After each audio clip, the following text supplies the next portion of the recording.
બોટાદના સાળંગપુર રોડ પરનો રેલવે અંડરબ્રિજમાં મસમોટા ખાડા પડ્યા। મુખ્ય સરકારી હોસ્પિટલ, કલેક્ટર કચેરી, એસપી કચેરી સહિત જિલ્લાની તમામ મુખ્ય કચેરી અને સાળંગપુર જતા વાહન ચાલકોને હાલાકી ભોગવવાનો વારો આવ્યો છે।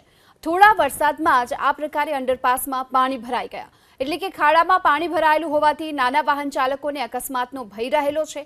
એવામાં આ તરફ બ્રિજ પરના રોડમાં ખાડાના કારણે हाल तो अकस्मातनो भय पण छे। समारकाम पण અહીં નથી કરવામાં આવ્યું। જો કે સમારકામને બદલે દિવાલો પર ચિત્રકામ કરાવવામાં આવી રહ્યું છે, જેને લઈ આ ચિત્રકામની કામગીરી સામે સ્થાનિકોએ રોષ વ્યક્ત કર્યો।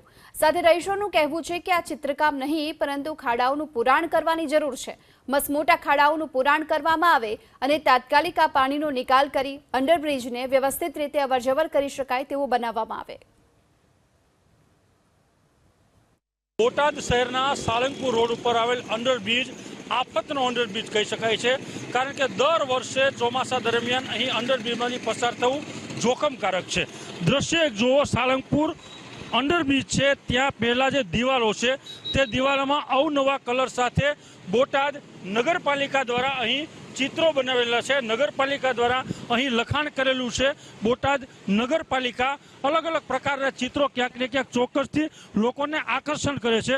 हवे हूँ तमने अन्य बीजी तस्वीर बतावीश। आ बीजा दृश्य जोवो, साळंगपुरथी बोटाद आवવાનો मुख्य प्रवेशद्वार कही शकाय तेवो आ रस्तो के जे अनेक वाहनों अत्यारे बंध पड़ेला जोवा मळे छे, कारण के અહીંથી પસાર થવું લોકો માટે ક્યાંક ને ક્યાંક જીવના જોખમ સમાન છે।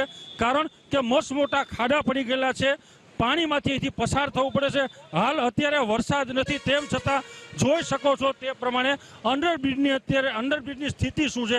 આટલું પાણી ભર્યું છે। અનેક વાહન ચાલકો, નાના મોટા વાહન ચાલકો, મોટરસાયકલ હોય, રિક્ષાવાળા હોય કે મોટા વાહન હોય, તમામ લોકોને પારાવાર મુશ્કેલીનો સામનો કરે છે। આ મુખ્ય માર્ગ પર તમામ નાની મોટી કચેરીઓ પણ આવેલી છે। અહીંથી જિલ્લા પંચાયત હોય, કલેક્ટર કચેરી હોય, એસપી ઓફિસ હોય કે કોર્ટ હોય, તમામ અહીંથી પસાર થઈ રહ્યા છે। દ્રશ્યમાં જોઈ શકો છો કે બોટાદ જિલ્લા પંચાયતના જે પ્રમુખ છે તે પણ અહીંથી અત્યારે પસાર થઈ રહ્યા છે। તેમની ગાડીની સ્થિતિ જોવો, તેઓ પણ અહીંથી રોજ પસાર થઈ રહ્યા છે। પણ આ સ્થિતિને લઈ લોકોને પડતી તકલીફને લઈ કામગીરી કરવામાં રસ નથી। માત્ર ને માત્ર સરકારની વાતો કરનાર આ પદાધિકારીઓ, અધિકારીઓ હાલ અત્યારે આ અંડરબ્રિજને કોઈ કામ કરતું નથી। ત્યારે ક્યાંક ને ક્યાંક ચોક્કસથી અહીંથી પસાર થતા તમામ લોકો જીવના જોખમે પસાર થાય છે અને લોકોમાં રોષ છે કે રોડ ઉપર દિવાલમાં ચિત્ર નહીં પણ રોડ બનાવવાની તાત્કાલિક જરૂર છે। મહિપાલ વાઘેલા, એબીપી અસ્મિતા, બોટાદ। અરે અહીંયા તો બહુ ખરાબ હાલત છે કે અહીંયા કોઈ ધ્યાન જ નથી હોતું। અહીંયા વાહનો એટલા બધા પડી જાય છે ને કે જાણે મૃત્યુ થઈ જાય એવું ઓલું લાગે છે। અરે ખાડા તો એવા છે કે પ્રસૂતિ વાળી બાય હોય ને તો એને અહીંયા પ્રસૂતિ થઈ જાય। જોખમ તો જીવનું જોખમ પૂરેપૂરું છે। આ વગર વરસાદે ખાડા પડી ગયા છે, વગર વરસાદે પાણી ભરાઈ જાય। અરે બહુ તકલીફ, ખાડા પડી ગયા, દર્દી દાખલ કર્યા, મૂક્યા હોય દવાખાને બહુ કપાણ પડે। કેમ હાંકવી ગાડી આપણે? કેટલા દિવસો થયા? હવે 15-20 દિવસ સામે જોઉં છું।